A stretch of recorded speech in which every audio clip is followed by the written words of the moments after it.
trying to make sure that they're not going to get kicked out of their house or anything like that.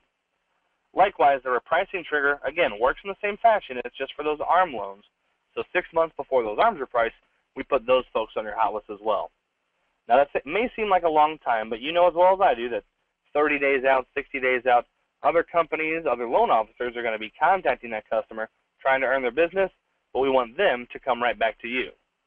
So simply having that trigger turned on is going to remind them that you're still around and that you'd like to make sure that when they do reprice, you're there to suit their needs. And those would be all the refinance-based opportunities. But not everybody can refinance every year. We know that just as well as you do. So for those instances where you're going to have someone that you can't refinance this year, it's still nice to stay in touch with them. It's still nice to make sure that when they do want to do something, maybe they want to buy that second home or investment property, and when that time comes, you want your name to be on the tip of their tongue. So to stay in contact with those folks, we have a few different ways to do that, starting with our anniversary trigger. The anniversary trigger is going to fire 6 days before the customer's loan anniversary happens. Now, this is something that's going to be great for you to do for two different reasons. Number one, they're either going to have a good rate, and you're going to log in and you're going to say, hey, send this person a letter that says, you have a good rate. I don't recommend you do anything. I just want to let you know that I'm watching your loan, so when something does become available, you'll be the first one to know. We've got that letter already pre-written. We have 4 dozen letters already pre-written. All you have to do is print them out and mail them, or click send email to send it via email to a customer. But if the customer doesn't have such a good rate, we also have a letter that we can send them that says, it's been a while since we've spoken, maybe we'd have to run a credit report to see what type of options we have. Give me authorization to do that, and we'll have a continuing discussion about what we're able to move ahead. So whether the rate is good or bad, we have letters for those scenarios, and we notify you to contact the customer. The birthday trigger is pretty self-explanatory. This one is just going to be firing for you 5 days before both the borrower and the co-borrower's birthday. And then the newsletter. Now, the newsletter is a functionality where you can assign your entire database to receive a newsletter that gets sent out every 6 weeks. So every 6 weeks, automatically, your customers are going to receive newsletters based on different stories that have to do with the housing industry or housing market. So, for example, some past stories have included ways to prevent roof leaks, do-it-yourself home tips for painting, and things like that. So the newsletters get sent out every 6 weeks, and to add your entire database to that system, you would just have to click on the newsletter box. When you do that, it'll tell you how many of those current customers have valid email addresses. In this case, it looks like there's 30. And if you want those 30 customers to receive that newsletter, we would click yes right here, and then we would just save the page we were on. That'll send that automatically to all 30 customers from here on out. So those are all the different triggers that we have in mortgage returns. The final thing I want to show you in here is going to make a lot more sense in just a moment when we do some examples. But what we're looking at now is a section titled Snooze Triggers. Now, we just went over all these different ways that you can help your clients. There is a way, however, to temporarily turn off these triggers, and there's a few different reasons you would want to do that. But for now, I just want to let you know that to temporarily turn off the triggers, the default time length for that is stored right here on this page. And the default is for 3 months. You can change that to anything more or anything less that you so choose, but this is where it's located. Again, I'll do an example and I'll show you why this is going to be so useful in just a moment. But other than the snooze settings section, does anyone have any questions?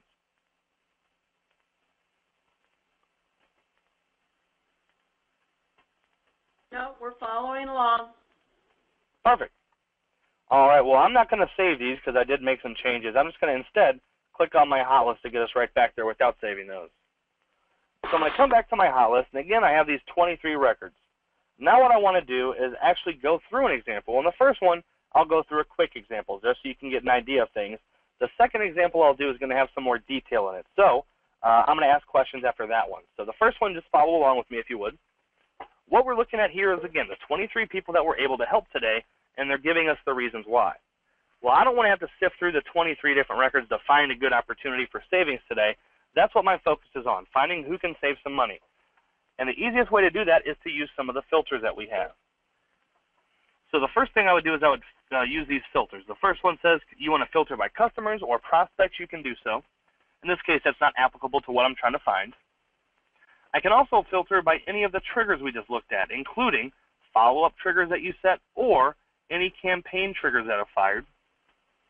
And then this third column here allows you to sort by a handful of details. You want to sort by the close date, display name, interest rate, trigger date, loan amount, or loan program.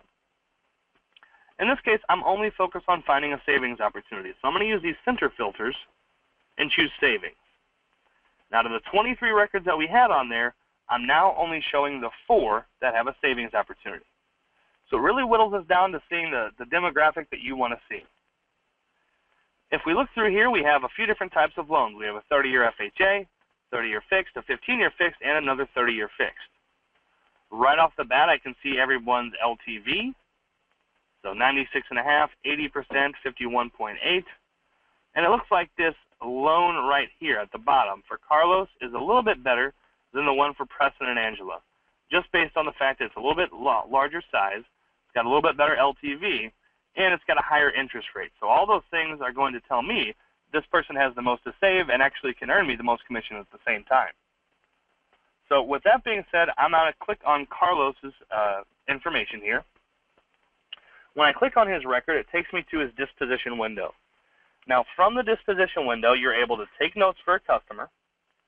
You can set a follow-up to contact them again, or you can send them any type of information, whether it be a letter, an email. It's completely up to you. So once we log in here, we're on our disposition window where we can do those things, but we don't know exactly what we want to send or what we want to do. So we always want to start at our equity tab and work our way back until we reach disposition. So I'll begin by clicking on the equity tab. The equity tab tells us if it's worth refinancing for the customer. The loan options tab tells us what we're able to offer the customer, and the disposition window is where you put that in writing. So for the equity tab, if I click on there, it's going to show me that this customer has, again, a 30-year fixed. It tells me the loan amount. The appreciation is going to be based off of the appreciation levels you set earlier. And then down below, here's a chart of their equity based on those rates. They have 24% equity now. A few months from now, actually this will be 2013, so a few years from now, they'll be at 28%. This is their quarterly equity. You can change to annually, semi-annually, or even monthly. So 24% based on these rates that I know to be true for this example, since I set them earlier, I'm going to say that 24% is a great opportunity to contact somebody. So the next thing I want to do is review what they have right now and compare it to what we're able to offer. So we have on the current loan terms, the options for Hancock Mortgage on the right, and then we have two charts below.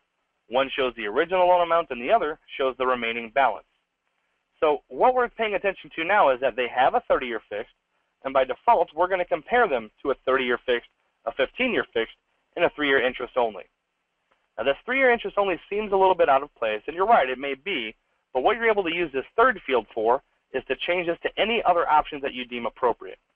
Because when the customer receives the letter, whether it's an email or a letter, we're only going to show them the first 2 loan categories. So according to this calculation, when they receive this in the mail or via email, they're going to see that their 30-year fixed, if they refinance with the same program, would save them $179. And if they refi that remaining balance, it would save them $199. So that's definitely what I want them to see. All that's left to do now is to get it in their hands. And to do that, that's where, again, we go back to our disposition window. The reason I'm skipping over the hot list settings tab is because what's under that hot list settings tab, all that is the hot list settings for this specific customer. Earlier, we looked at my hot list settings, where we can change it globally for everybody. Under hot list settings, you can change all those things individually for each customer. So from the disposition window, we have the send letter area, and this is where we have a few options. We can choose an automated email campaign, which is a series of emails that goes out at predetermined intervals that go to the customer automatically. A manual campaign, which is going to be a campaign where we put reminders on your hot list and tell you what steps to take. MS Word is just a Word document where you're able to put in, able to print out information and mail it to the customer. Outlook email is just how it sounds, an Outlook email that goes out to the customer with pre-written information in there. A premium email is going to be an email that includes your picture, signature, all those different things, if we have them available within the system, are going to populate into these into these emails when they go out to your customers. So these look a lot nicer because they're not just text like our Outlook emails are. And then finally, we have newsletters. This is where you can assign someone to receive an automated newsletter that we offer. So the first thing we're going to look at is the premium email. The premium email that I would send in this case is going to be our loan review refinance opportunity with a chart. Now, there's two different types of charts we can choose from. There's one that bases everything off of the original balance, and there's one that shows the chart that bases it off of the remaining balance. You may notice also that we have a loan review refinance opportunity letter that actually doesn't include a chart. It's just the verbiage saying you have a 30-year fixed. Here's what we can offer you today on a 30-year fixed. So this one doesn't include a chart, but these two below it definitely do. Well, I'm going to choose the one with the remaining balance so they can definitely see those bigger savings opportunities, and hit Generate Letter. This isn't actually sending this to the customer. It's just pulling this up so I can preview it. And when I look here, it says Todd's contact information and logo in the header here. And below, what it's saying is, Dear Carlos, based on that loan that we closed in June of 2010, now's a good time to refinance, and here's why. You currently have a 30-year fixed at 5 3/4. We can offer a 30-year fixed at 5% even. That'll save you almost $200 a month. If you don't like that, we can also do a 15-year fixed at 4%, which is going to cost you $571 per month more, but you're going to get done with those payments in half the time. These are just a few scenarios for you, so if you have any questions, here's my phone number and my email address, Sincerely Todd. Now, for these emails, when you click on Send Email at the very top here, the steps that are taken are, when this customer receives the email, it's going to show that it is from Todd@HancockMTG.com. Even though it's not going through your Microsoft Outlook, that is the email address that it's being sent from. So when your customers receive it, it's not going to go into any spam folder because you're someone that they know and trust. The other thing that happens, if they hit reply, it'll automatically come right back to you because it's going to that email address when they hit reply also. Or they can click this green Contact Me button. And if they click Contact Me, you can see that it opens up a new Outlook email with your information already merged in. Other things of note on this email are that at the bottom, we have our privacy policy and the option for the customer to unsubscribe. So once you've reviewed this email and made sure that this is exactly what you want the client to see, you would click on Send Email. It'll let you know that the email is now in queue to go out, and then you're all set. So click on Send Email. I'm going to click Close. Once you've done that for the description, it'll say email was successfully put into queue or email queued for delivery. And what that means is, although it's not going straight to your Outlook, we can't tell you that it automatically went out right that second. What we can tell you is that was put into a queue. Now the queue is just a few seconds because it's going from one server to another server out to the customer where that server has to take it. So when you see that email is in queue, that means it is on its way to being sent, and it'll be just a matter of moments. Other thing to point out is that we automatically put in notes for you that say what email you sent. All that you have to do now is set a follow-up. If we're sending an email on a Monday, we can definitely follow up by Wednesday. And the last thing we want to do is snooze their triggers. Now we're snoozing these triggers because, again, we said anybody that has a rate 3/4 of a point higher than what the Hancock rate is for the day, put them on my hot list. Anybody can save $50 or more, put them on my hot list. Well, this customer, by their details section, you can see is 3/4 of a point higher than your company's rate on that program today, so double what you asked to see on your hot list. And their savings opportunity is $199 a month. That's quadruple what you asked to see on your hot list. So tomorrow when rates are re-entered, is this person going to come right back on your hot list? Absolutely. Even if those rates go up by 3/8 of a point, even if those savings for this particular customer drop by $149, they're still going to be on your hot list. So to prevent seeing them tomorrow, we snooze their triggers. I don't need to contact Carlos again because I've sent him an email. I'm going to follow up on Wednesday. That's 2 points of contact. I don't need to see him on my hot list every day anymore. So I'm going to take him off of my hot list for the 90 days by clicking snooze triggers. And then 90 days from now, hopefully, I've closed them into a new loan. Or after those 90 days are up, if I haven't heard back from them, maybe it's time to give them another shot. So you have a note